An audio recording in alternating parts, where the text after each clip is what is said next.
AI webcam. It's pretty great. Yeah, and I Here it think is. it was. All right, counting down.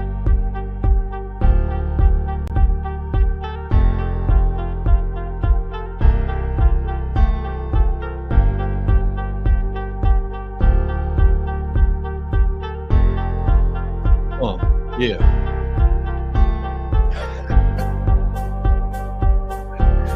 This is great.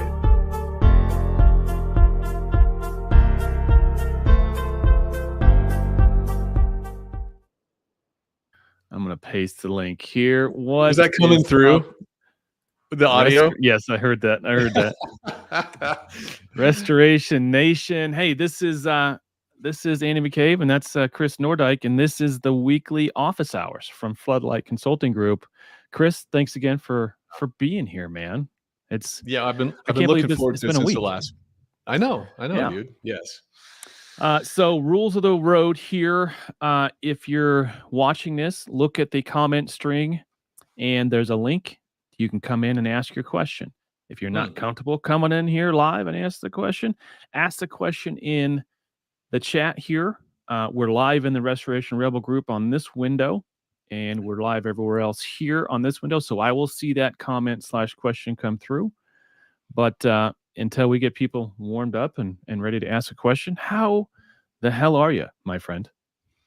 Well, you and I were just talking, right, man? I'm 44 years old, and I just feel like I'm in this season of life where all the really important things are just kind of hitting me. It's like in every weekend when I manage to have a weekend where there's very little work, or whatever, and I just like a different aspect of my life that I feel like I'm just hyper aware of, whether it's marriage or kids. This weekend I had some really great time in the forest with my 16-year-old son, and that was 16 already. Oh my God.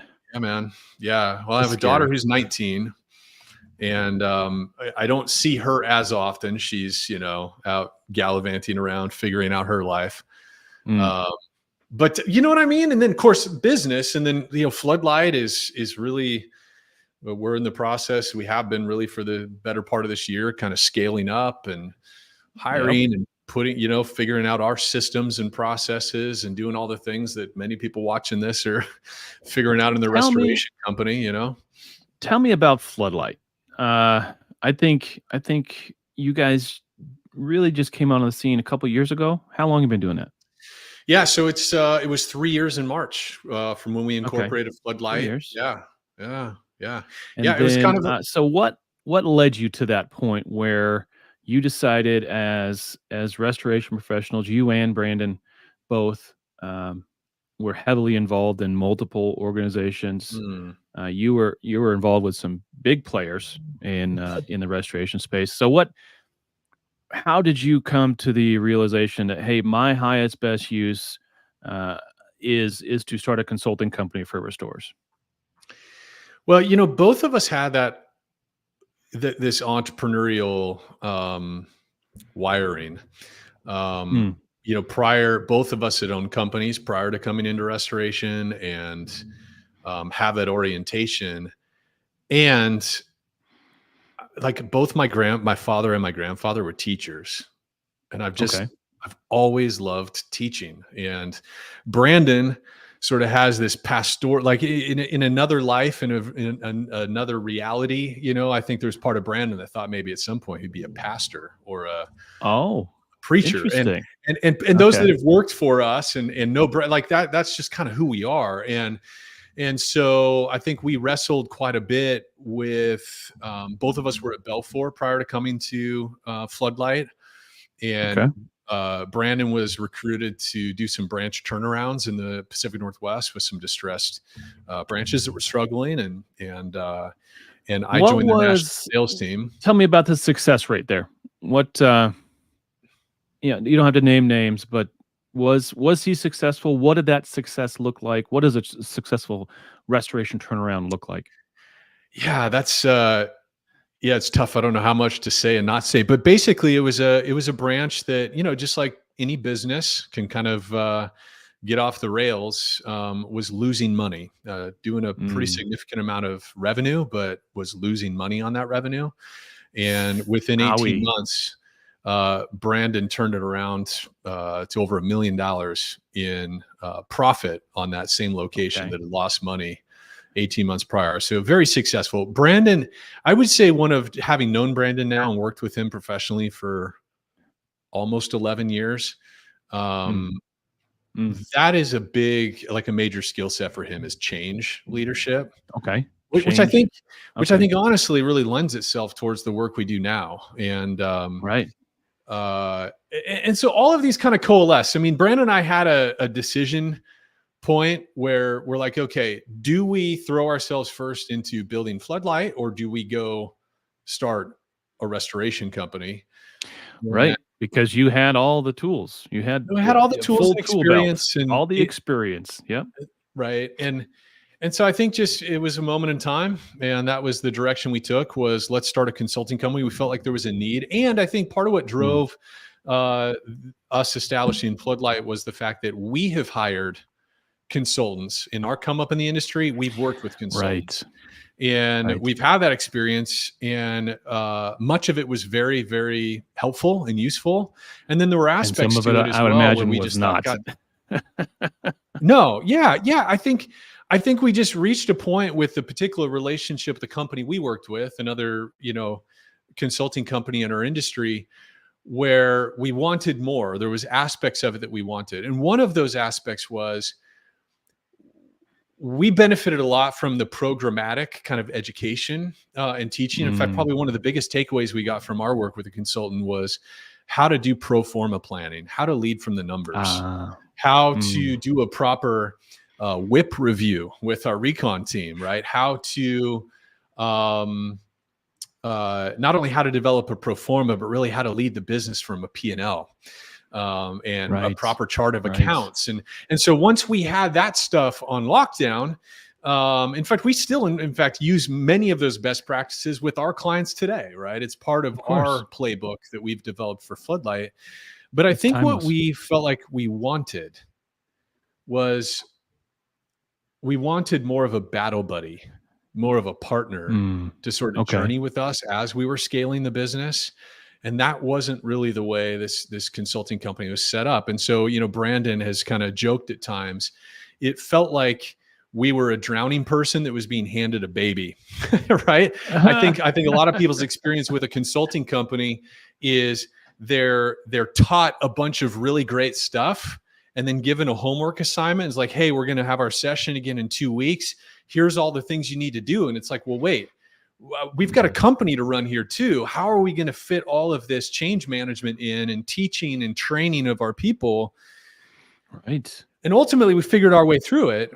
But I think it took longer than it would have needed to take if we'd had a Mm. little bit more integration support and help with the execution. Okay. We would have accelerated our growth and our change sooner. And so that's how Floodlight came about. We're just like, we think there's a way to do this. Whereas consultants, we can come alongside and help with some of the equipping of the downline team, help with Mm. some of the change leadership, provide some of the Mm. training and equipping resources so that our clients aren't having to execute. They aren't having to figure out a way to execute on all of it while also just running the current business of the business. That sounds So like that was the that theory behind sounds it. like And that sounds like several really uncomfortable conversations. You're talking about leadership change, right? oh AKA yeah, man. someone's getting fired or someone's getting demoted. Yeah. How often I don't maybe I need to rephrase this to not to protect the innocent here. Um, Let me back up. I'm a big believer in the fact that the machine or the mindset or the person that got you where you are is not going to be the same machine, mindset, or person that's going to get you where you need to be or want to be. And I got to imagine it's really hard Mm, when the number one roadblock to a company's success is the leader, yeah. right? So how do you approach uncomfortable conversations? Well, I think it's all about just, first of all, identifying what does that leader want, and Mm, then once they're really clear on what they want, and sometimes it's they want to get ready for an exit. There's obviously there's a lot yep. of steam Yep. behind this idea of selling to another company or selling to a private equity company and all these All things. And so kinds. many people come to us with an exit mindset of, I want to do that, and I want to get one of those big Okay. multiples, and whatever. And then many too are still in their hero's journey. They're still in growth and Okay. scale mode, but they feel like they're kind of hitting they're not sure how to prioritize. And it's like most of the people come to us, it's not because they don't know what to do. They're not sure Mm, how to prioritize and structure their time and what to do okay. first. You What know to what I do mean? first? Got They're it. they're not sure what to do first. They're not sure where to put their energy and their investment. They're not sure how quickly, like how to build a sales team. That's another thing that people come to us with, is Mm, we're trying to grow and scale.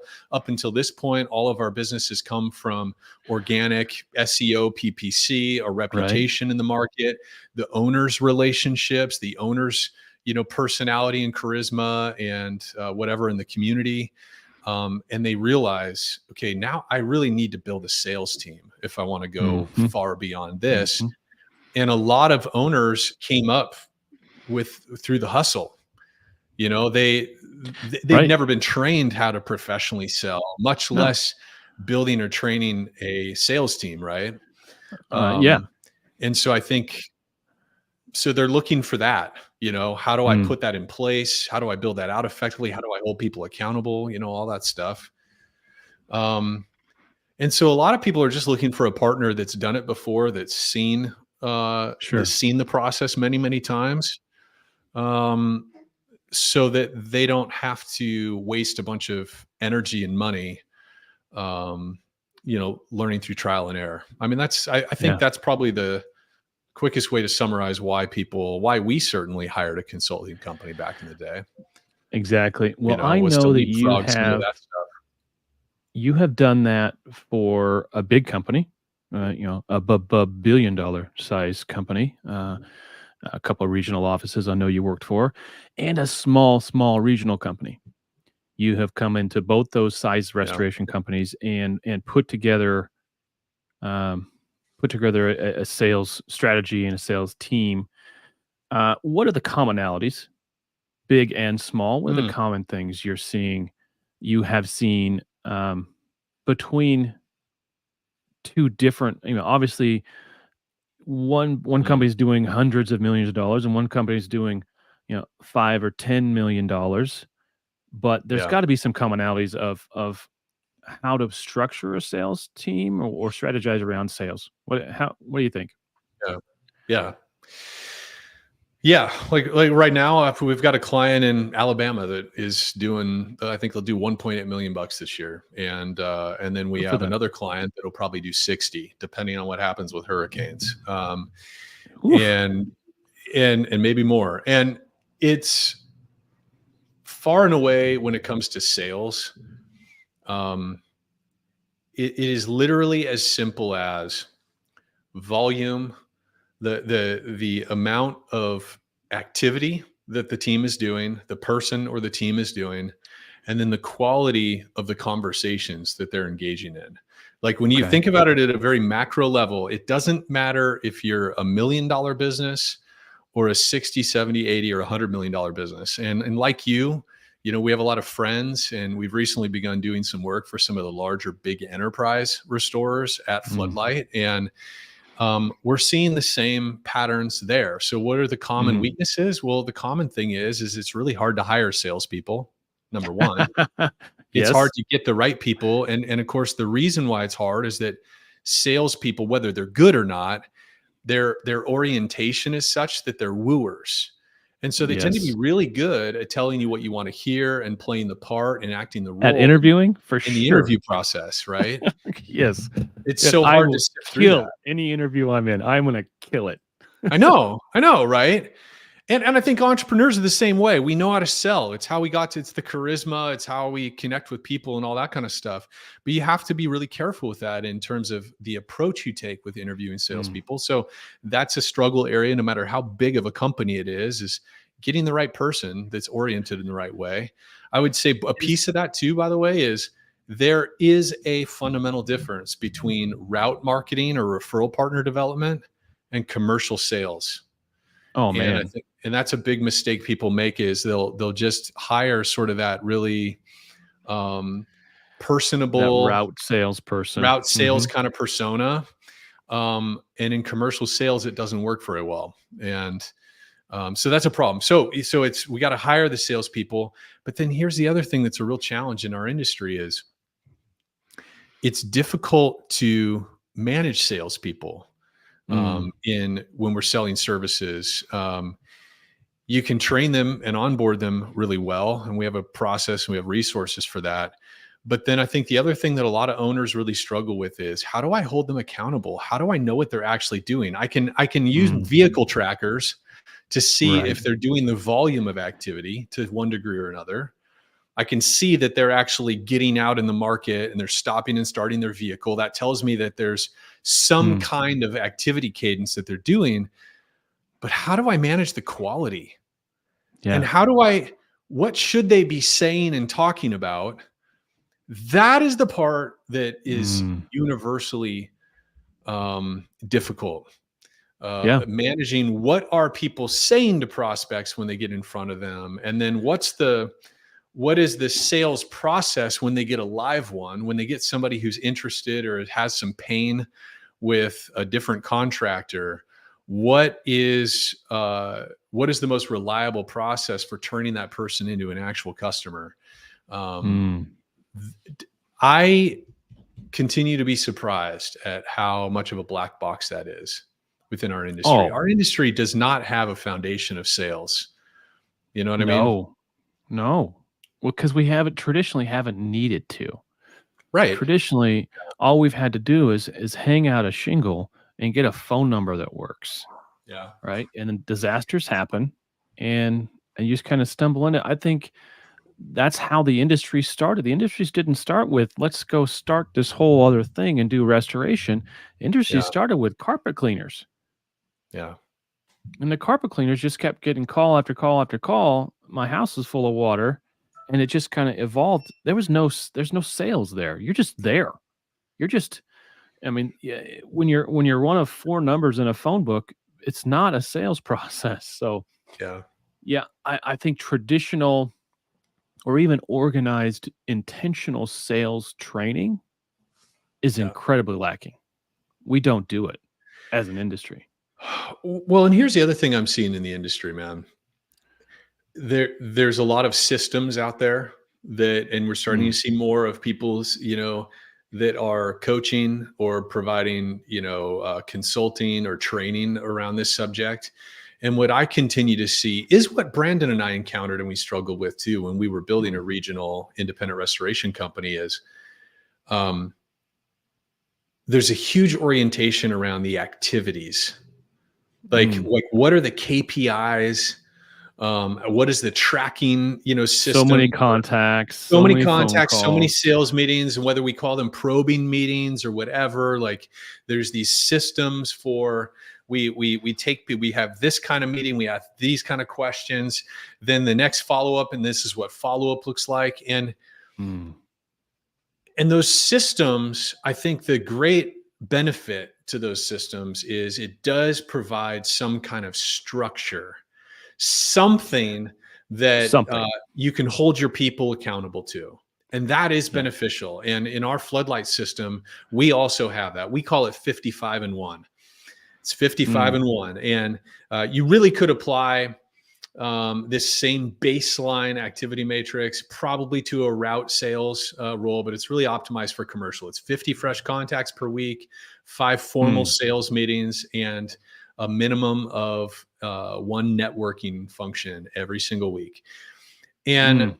there's a lot of companies and systems that try to, or I think present a much more complex sort of matrix of different kinds of Mm, activities and differentiating between, say, certain types of meetings and so forth. And I have just mm, found through not just my restoration sales background, but selling for Cintas, also doing B2B selling as a State Farm agent, selling business insurance mm. and so forth, that most of the time we overcomplicate our Yes, we sales do. process. And Yes, and we do. we can get a lot of compliance to a whole variety of activities and behaviors, but that isn't necessarily getting us closer to a sale. And I think the other thing too, that when we hold people accountable to um, when we put too much focus on the activities, what Mm. we end up having with a lot of sales reps is we end up with a pencil whipped report. We end up Uh, with people going through the motions because they yep. lack confidence. They're putting in the activity because that's actually the easy part. Asking people the right questions and getting into the right kind of conversations is Yep. actually for most sales reps, the difficult part of selling in our business. Mm. Just driving around and doing door knocks and handing people sales collateral. Um, That's not sales. That's well, advertising.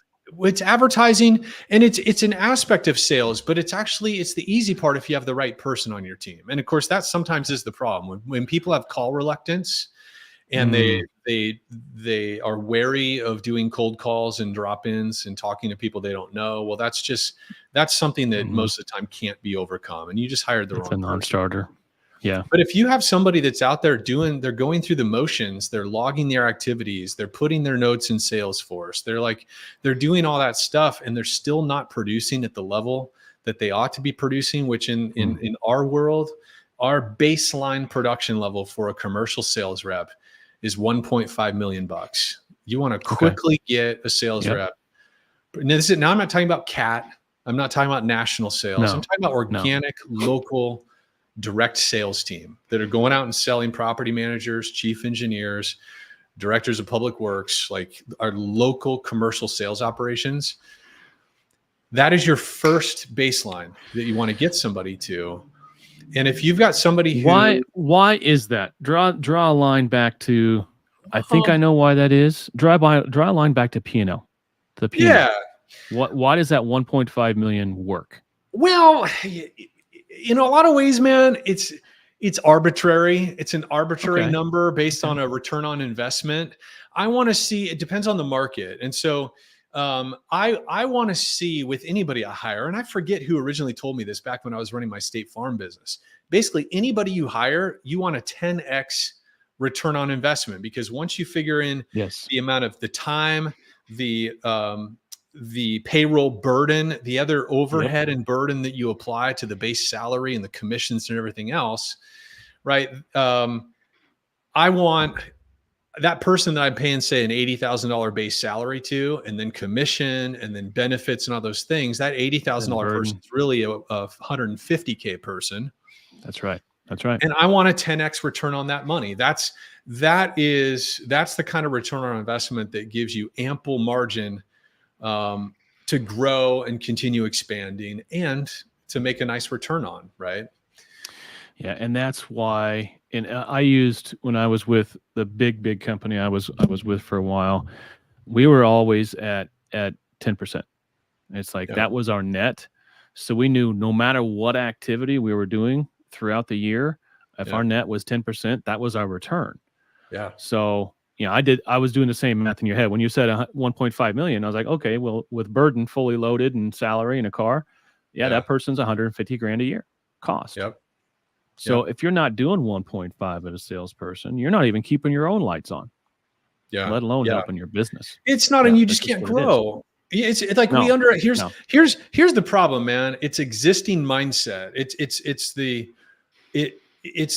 the paradox of success.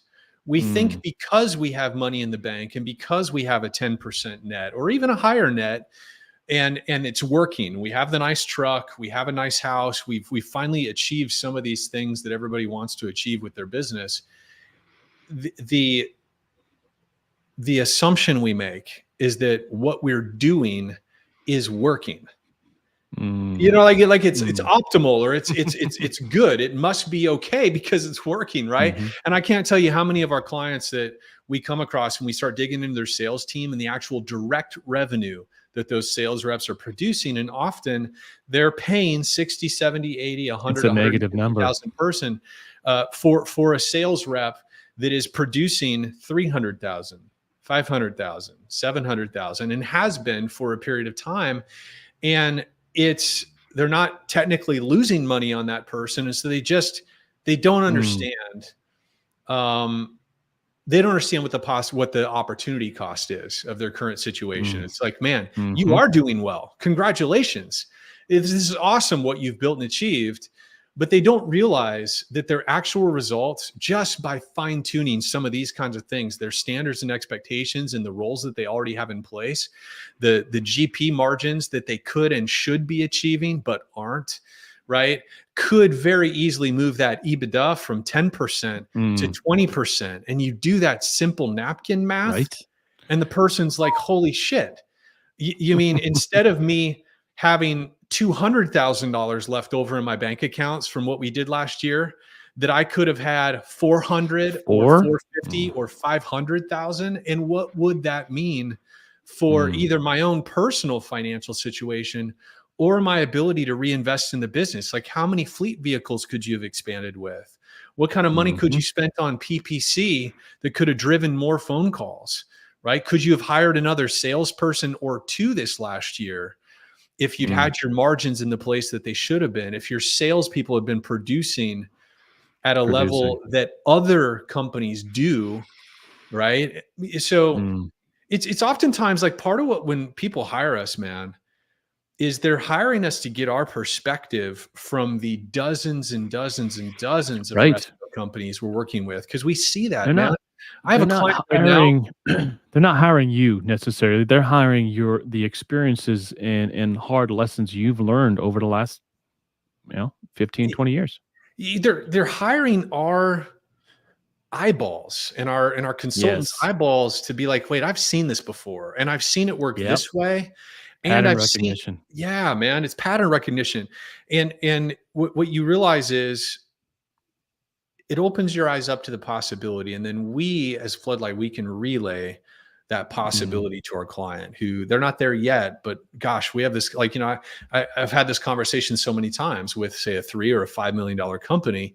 And I'm talking to them about the systems, processes, investment, the salespeople of another client in a different market that's at 12 million.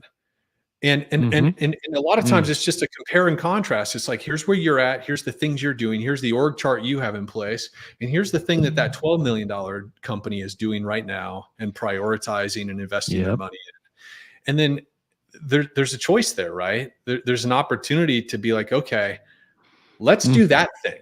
That looks nice. That looks nice. I like that. Yeah.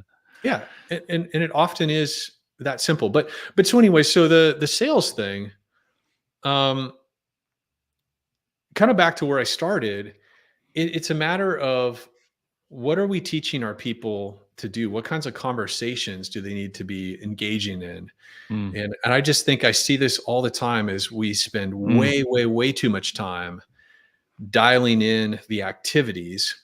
And unfortunately, especially if you have a bigger team, and generally the people that will hire, sales trainers and hire programs and stuff like that, oftentimes they'll have a bigger team, and they'll make the mistake of judging the effectiveness of that program or that training based on the outcome with one or two of their sales reps. One or two of their sales reps now, the sales went through the roof. And it's like, well, those one or two people would have been successful no matter what you put in front of them, Yep.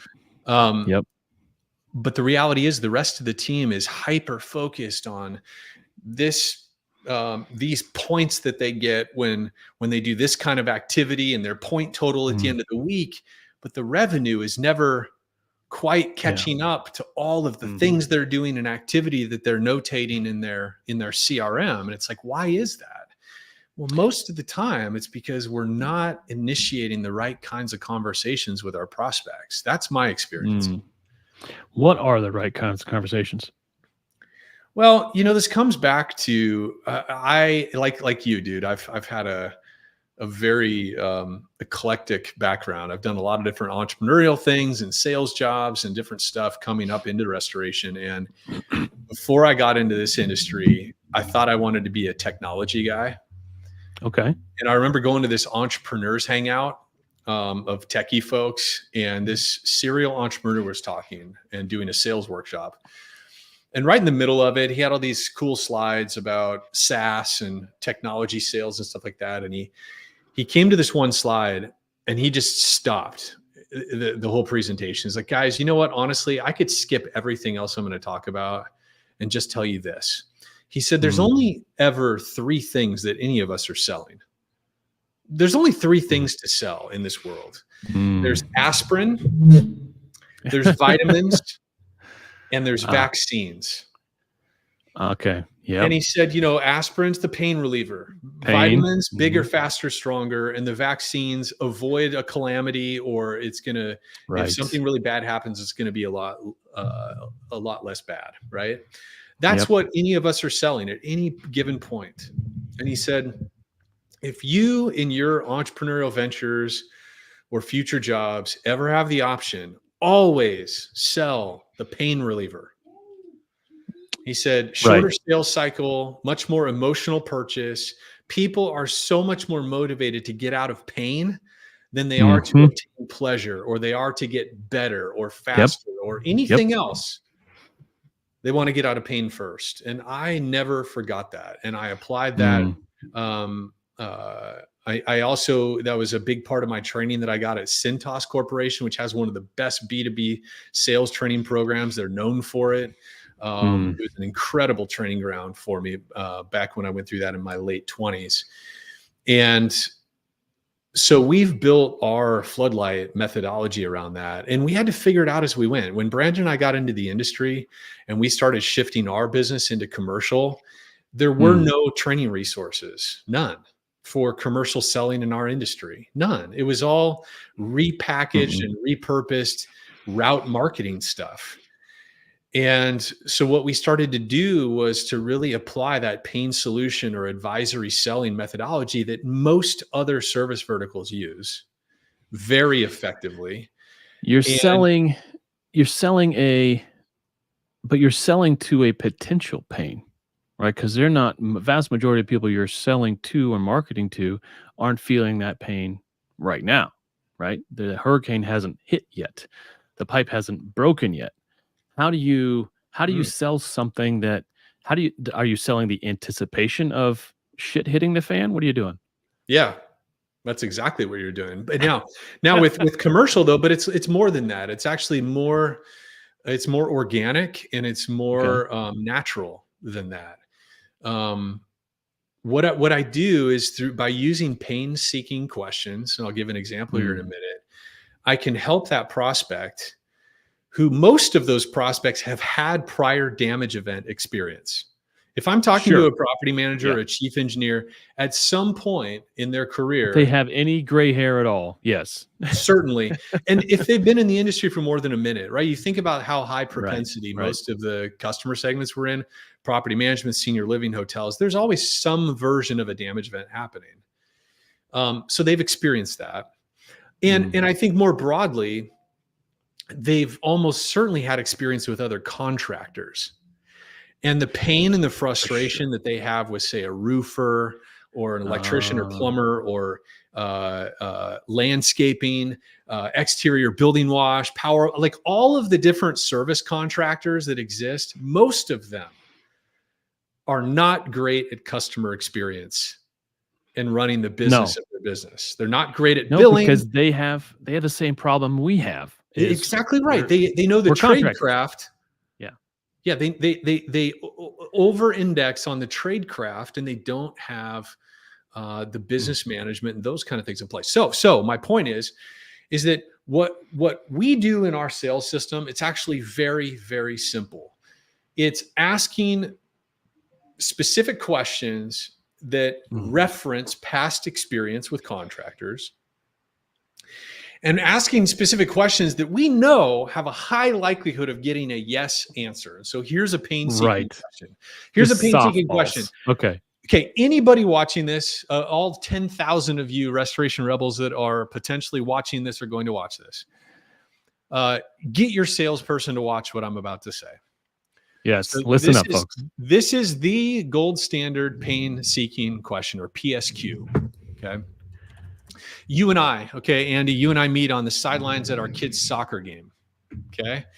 And I find out that you're in property management.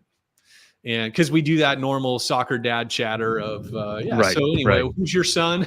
Because none of us know the names of the other players on our team most of the time. Who's your son? Oh, he's that blonde kid out there. Hey, right on. Mine's the, redhead over there. Da, da, da. Hey, so anyway, what do you do, man? Oh, you're in property management. Right on. Wild. I'm in construction. Well, really, I'm in disaster restoration, kind of a niche, So property management, huh, dude? Listen, let me ask you a question. Most of my property management clients, they tell me that like their number one frustration with contractors is that when they've got a project on site, they never know what the hell's going on. They feel like they're always having to chase down the project manager of that company to get an update on their project that they can share with their owner client, who's probably breathing down their neck about what's happening with their units, or just to share an update on their weekly conference call with home office, whatever. Is that something you've dealt with? Right? Very organic shop talk. It's not salesy. It's like, this is how professionals like talk to each other, right? Right. And you knowing what you know from the industry, right? What is that property manager guy that I'm talking to on the sidelines? What is he likely going to say when I ask that question? He's going to say, "Oh, let me tell you." Oh my gosh, right? Like at the very least, he's going to be like, "Oh God, yeah." He's going to be like, "Oh God, yeah. I was just dealing with a roofer last week, and I freaking sent 3 emails to finally get a response 2 days later about this or that, right?" And of course, oftentimes when we're selling that way in the field, we have like a polo shirt. Like people know we're not just a contractor, we're a disaster restorer. And so many times when we ask that question of a property manager, a chief engineer, a director of operations, a plant manager, whoever's in front of us, this response is going to be the same. Yeah. And many times they're even going to be like, "Oh man, yeah, we use so-and-so XYZ restoration. We have a national account with them. And yeah, we never know what the hell's going on. We're it's like 3 or 4 emails before we finally get a reply, and right? So the purpose of that pain-seeking question is it helps solve for a really common problem with salespeople across not just our industry, but all the service verticals, which is salespeople love to talk about building relationships. And I consider myself a really relational seller. Yeah, I'm a relational seller.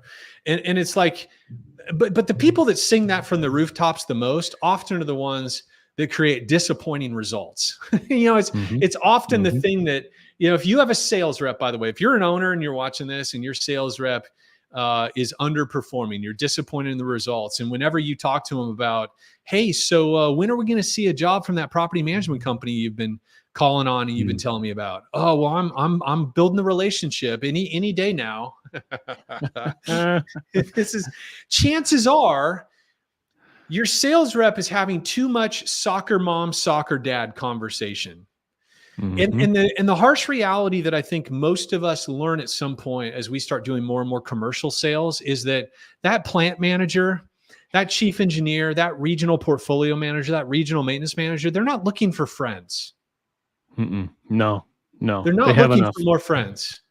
They're not looking for more bar buddies.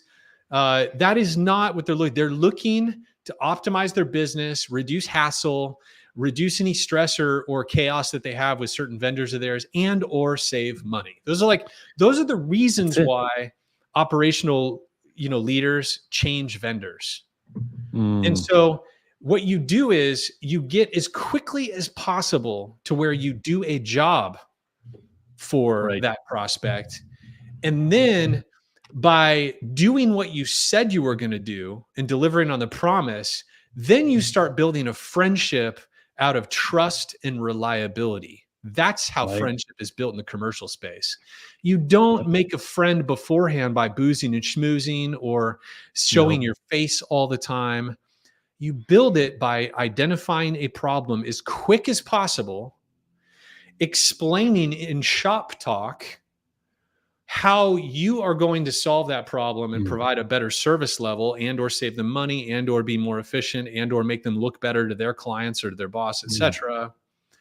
And then as quickly as possible by doing a job for them, you prove that your company does what you say it does. And that's how you develop loyalty, trust. And then you take them out for lunch after the first job and be like, hey, I want your feedback. How do we perform compared to other contractors you worked with? And listen to what they say and communicate that back to your leadership team and your operations partners. So you know what I mean? Yep. That's how you build friendships as a salesperson. You cannot make sales primarily, in our business especially, you are not going to get new accounts over the finish line by being a good friend. Now, there's exception to this, dude. I just have to highlight this, man. There are other people that are better looking than me and funnier and more charismatic than me. And I'm serious in this. Like, I think the problem though is that all of us have either met salespeople like that or we've had that unicorn salesperson that has a shit process, but because they're so attractive or charismatic, people just love them. They're magnetic. And I guess probably some of us all have a little piece of that, but I can't rely on that in my sales process. Like, that's not how I've won over the years. Like, I've won by getting into shop talk conversations with people. I'm really good at this sort of discovery conversation and asking questions like that. And so I get people to trust me because I'm not doing the cheerleader route marketing, show and tell kind of process. I've won by asking these kind of questions and getting into shop talk with people. And that has proved to be the most reliable sales process, not just for myself. So getting back to that pain-seeking question, because that's where it all comes from. When I ask them that question, what I'm starting to do is I'm starting to stack yeses and not bullshit tricky questions like you see some YouTube videos about of this really clever process. And I'm not going to car salesman. Yeah. Well, yeah. I'm not. And there's so many of these like sales gurus and where it's all about objection handling and asking these clever questions. I hate that stuff. I hate that stuff because I think most operational leaders, maybe that works with your typical Mr. and Mrs. Joneses, like consumer direct selling, where it's all about kind of controlling the conversation and being clever and cornering them and all these things. I hate it as a consumer myself, but whatever. I think it's about, it's much more about asking questions where we know are going to get a yes result because of how our industry works and how much our competitors, because we know how hard it is for us to run a restoration company. Like, it's freaking hard. And I don't care how good you are, man. We work with some really, really good clients that are very sophisticated, have great processes and procedures in place, and they are still not perfect. It's like the best companies are awesome 85% of the time. The very best of the best, bro. And anybody here who wants to argue me about that, like, just invite me out. Let's do an on-site. No, and I am no one's betting 1,000.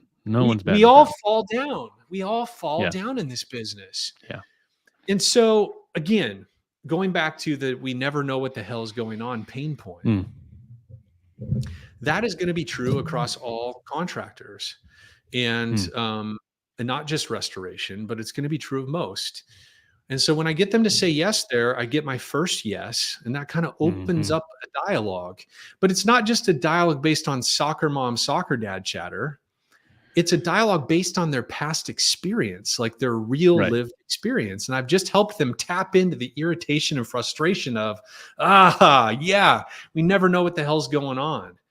And the reason why that's so painful and irritating for a property manager or a chief engineer or somebody like that is because when they have a damage event on property or a capital expense project, they have a contractor there repainting their buildings or something else, is that's just one of the things they have going on their property in that moment. They got a bunch of normal shit they're dealing with. It's a living organism. Yeah, they're budgeting. They've got conference calls. They're training and equipping their team of, their assistant property manager. They're doing lease up. They're doing turns. They're doing all these things in addition to chasing down project managers to get a job update on other random projects they have on the property, right? So it's meaningful. It's shop talk. I'm tapping into something that they actually care about, and so, but how we respond to that, their answer is really important. And again, this comes down to the quality of conversations we're having, because let me give you version 1 of what most sales reps do. So even when sales reps accidentally ask a good question and they get an affirmative answer and a door opens up, the untrained, uncoached sales reps, they're going to stumble right through that door, will often respond to that question out of ego and be the white knight, I call it. And I have actually done this. I don't want to be holier than thou. When I first got in the industry, I'm a very competitive person. And as I was getting my sea legs in this industry, I responded this way at times. Because one, I really believed in Brandon and the rest of our team. And so I was all hoorah about how awesome we are and we're the best and everything else. And one of the effects of that type of culture, it was a very healthy culture, but as a sales rep, is when I heard somebody say, yeah, we never know what the hell's going on, I'm always having to chase down the project manager. Here was my response early days. Oh, really? Oh, that's terrible. I can't believe that. I can't believe they didn't communicate well. Well, listen, you have to give us a try. Like, you have to try to understand what communication is one of our company values, right? Like, it's up on our training wall. See, look, it's on the back of our business card. I'd love for you to give us a shot. You got to try my team. We care about that stuff. That trout is going to spit that hook every single time. And I just was unaware of it though, bro. But listen, I think we've all made that mistake. We've all been so wrapped up in our company culture and how awesome we are. And I think we all believe it. But what we lose track of, and listen, those people that are watching like, oh my God, that's so ridiculous. Well, look, I promise you, when was the last time you were out with your sales rep? Because I guarantee you probably have a sales rep out there saying some version of that in their sales pitch. So, but I think it's just a matter of we get caught up in our own story. Version 2. Okay, what's version 2? Here's the more productive approach. Okay. First of all, we want to lead with humility, because number one, an operations leader that we're selling to, they aren't going to believe that bullshit. They may still like the person in front of them. Because maybe, again, you have a great sales rep who's very personable and charming and believable and everything else. And so your operational leader is going to respond to that version 1, like, okay, good for you, whatever. But they're going to discount it and dismiss it. Yeah. But humility, what an operational leader actually wants to hear is the truth. And so the truth of the matter is, hey, listen, I hear this, like I said, I hear this all the time from my property managers. So it's no surprise that you guys have had that experience. And I do not want to say that we're perfect, that we got this thing all figured out, because we're a people business too. Okay. But let me tell you about a system that we put in place to address this communication piece. Because systems are what solve problems, right? And so we put in place, however many months or years back, what we just call our 24-hour job update. And it's simple. It's not sexy. It's not fancy. It's an email template that we save in our Mm. our PM's email account. And our department heads, they hold all of our project managers accountable to sending one of these 24-hour job updates to every single one of our property management clients every day, Monday through Friday. Period. And that simple update answers the questions: what happened today? What's happening next? And are there any questions or concerns we need to deal with? Are we still going to be done when we said we'd be done? Yeah, exactly. Right. Or do we off our timeline? Are there trades that we're having difficulty, scheduling in? Yeah. Do we have back ordered countertops? Whatever it is, right? Or simply on the mitigation side, the initial response, right? Are we not going to have anybody there today because we're waiting on asbestos samples to come back before we tear into the affected material, right? Like all of that kind of stuff. And so after I explained the 24-hour job update very concretely and specifically, not, oh, we're really good at communication, right? No, specifically, what's the system or process we've committed to as a team that's going to help us solve for that issue? And then after I explain that, I have an opportunity to ask the golden question. And the golden question is simply, hey, if XYZ Restoration or your other contractors, right, if they were consistently using a system like that, do you think you and your team would have had a better experience in the past? And again, what am I likely going to get from them? A yes, right? Yeah. And oftentimes I'm going to get a shop talk yes, which is like, oh God, yeah, you guys do that? And it's like, yes, we do. But again, my posture is always humility. No matter how badass we are and how locked in we have that process, I never want to be the white knight. One, because operational leaders don't trust it, because they know how messed up their own internal systems are. Like nobody has perfect processes. No one. And so they don't trust when people talk about how rad they are. So instead, I'm always trying to talk concretely about the processes and systems and people on our team that we're deploying to solve for this pain point that we happen to be talking about. And then oftentimes I'm effusive. I go overboard actually talking about how we're not perfect because I'd rather underpromise and overdeliver because, again, business people trust other people who are honest. Business people are always looking for the gap. Purchasing 100%. people, operational leaders, they're always looking for, okay, where's the lie? Where are they fudging on this? Well, that brings me to what just crossed my mind is, as I'm wondering, as we're winding down here, our office hour is about up. Time.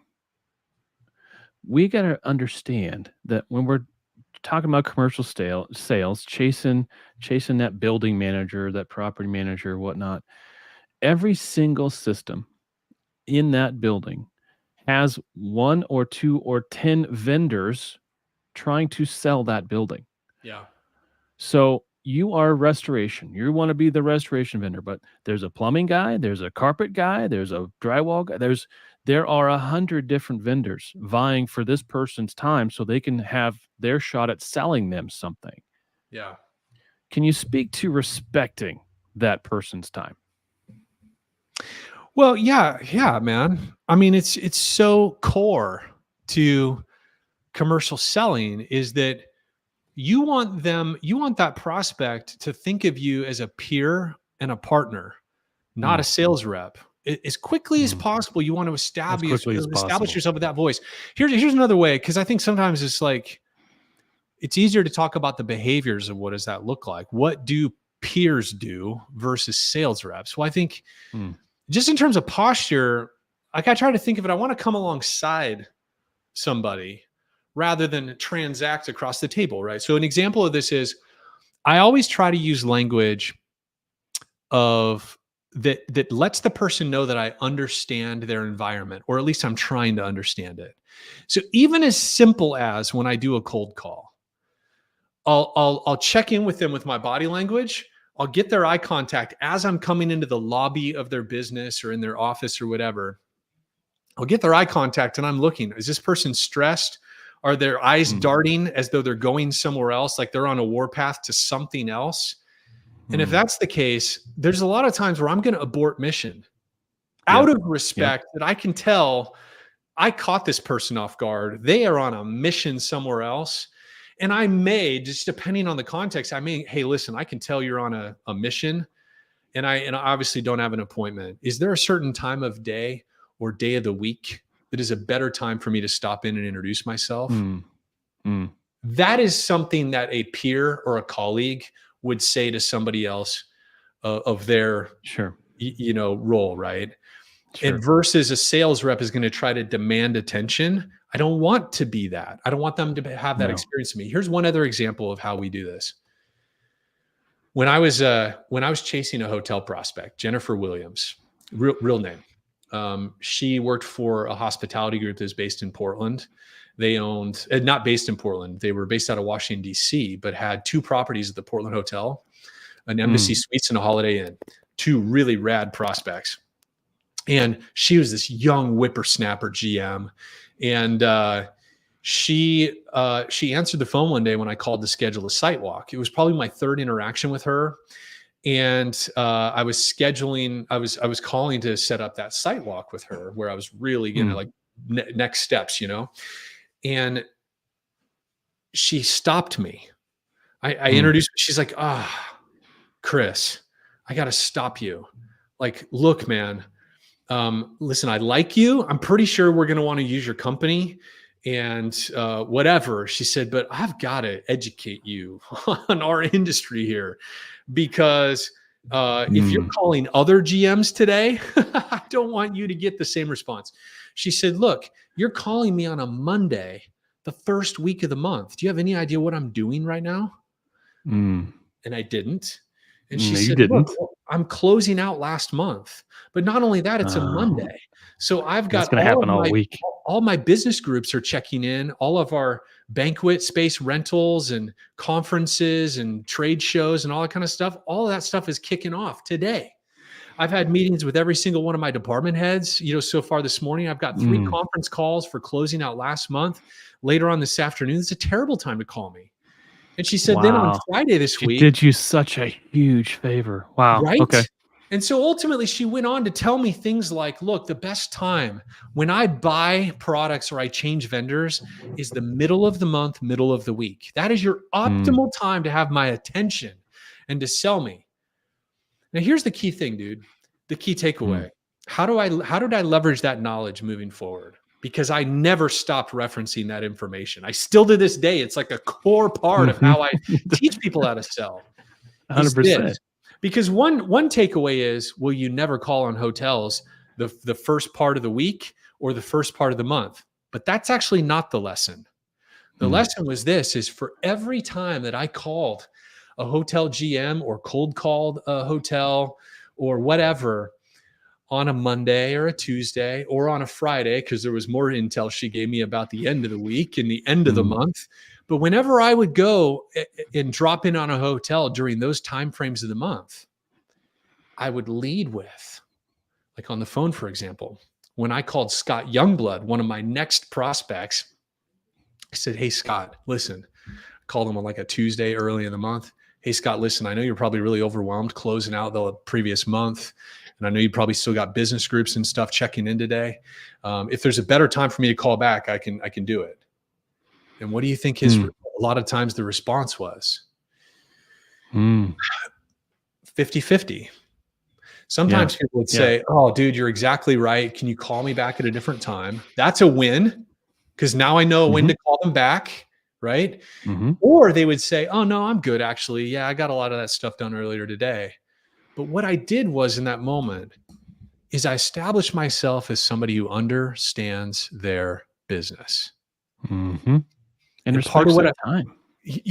And so I established the relationship based on, I'm more of a peer. I'm somebody who understands their business.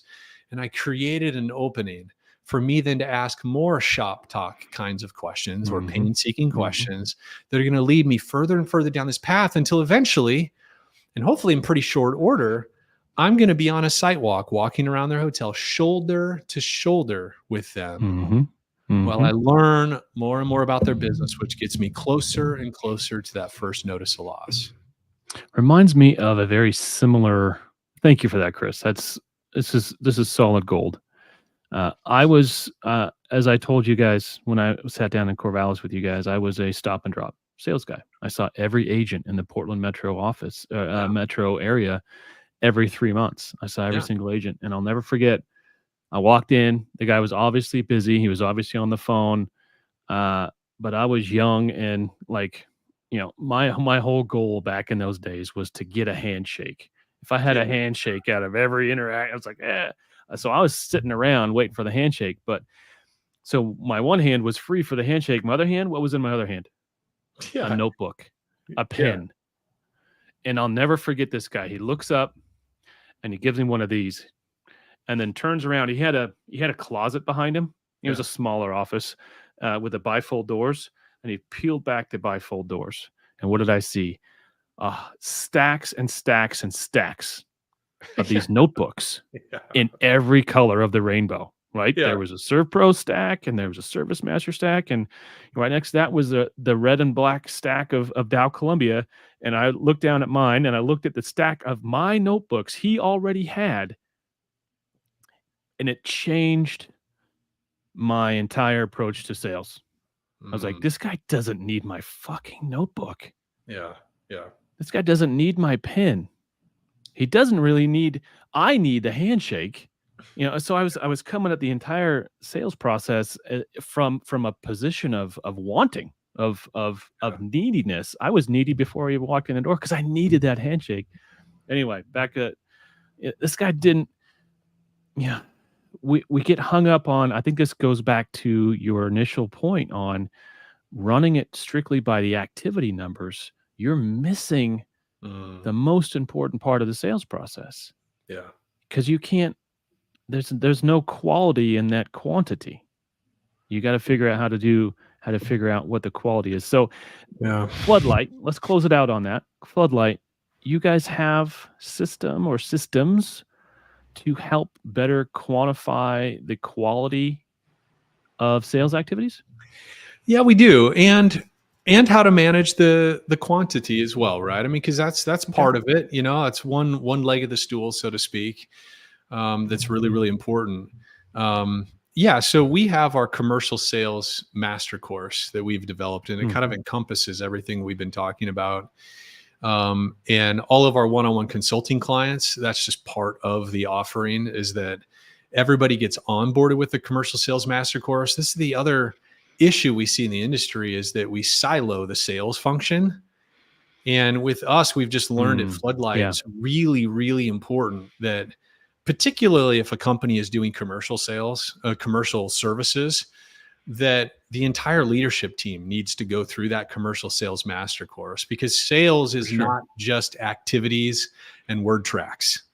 It is a collaboration from the initial lead gen and relationship development on throughout the whole entire customer timeline. It's just different than residential operations. And so we use that. That's an asynchronous onboarding tool that we use. It's about 12 hours of video-based education and quizzes and that kind of stuff. Sure. And so that's how we onboard our one-on-one consulting clients. And then we've had we have a lot of people who will purchase that standalone. So far, we've had over 300. I want to say we're up to 340 people go through that commercial sales master course. And that's kind of our primary sales tool. And then we also are big users of know-how. And so we have the Floodlight Arsenal, our know-how hub, where we've also got the armory. Yeah. So we've also got, that's where we store all of our Floodlight standards and SOPs and systems and processes. One of which I just actually, in fact, if anybody watches this and they'll DM me, they can either DM me on Facebook or on LinkedIn. I'll send them the know-how that I built around the pain-seeking questions, because I have a know-how with video tutorials I created And I'd be happy to share that with folks around both agency conversations on the referral partner development side. And then on the commercial side, I give examples of both. So Okay. that's something people Thank can you do. for that. Yeah. Nice. So, well, we'll link it up. I think we're over time, but next week, what do you think? Let's go an hour later on next Monday. See if we can catch somebody. Nobody asked any questions. Abby was here in the chat, but she's busy. She wasn't able to join in. okay. I saw David. David, I saw you. You're there. But we didn't get a lot of interaction with questions from the crowd. So let's push it off an hour. What's your schedule look like next week?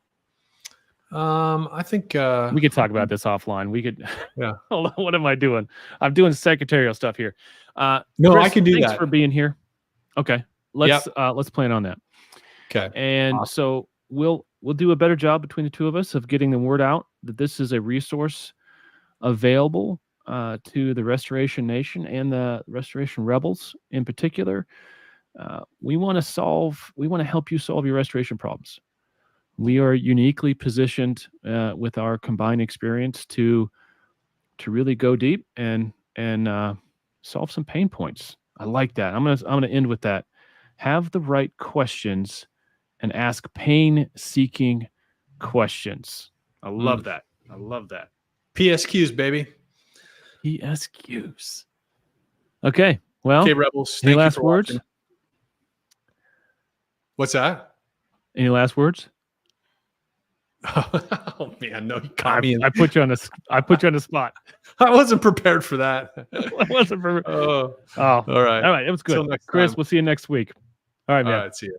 Bye-bye.